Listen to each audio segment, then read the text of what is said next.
Welcome to Burlap Teachers. Enjoy the video. You begin by creating a single focused note file for the topic. This reduces fragmentation and speeds retrieval. Open your chosen note app, make a master notebook, and name it with a consistent pattern so you can sort by date and subject. Once done, enable autosave and set sync to 5-10 minutes so edits are backed up. You do this now to prevent lost context and to make later searches and linking reliable. This is the only efficient foundation. You next build structure. Split notes with clear headings and tag each entry so you can filter quickly. Create an index note or daily log that links to detailed pages. Linking reduces duplication and creates a navigation map.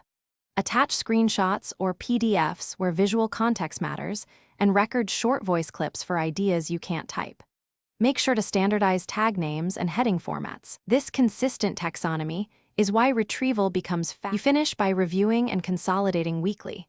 Merge duplicates, archive completed items, and update tags to keep the system lean. Export a backup monthly as PDF or Markdown and test restoring it so you know recovery works. If something goes wrong, like sync failing, restart the app, confirm your account credentials, and perform a manual export before making big changes. This final maintenance step is why the method stays dependable over time. Routine care prevents data loss and confusion. Thanks for watching. Consider subscribing if this video helped you.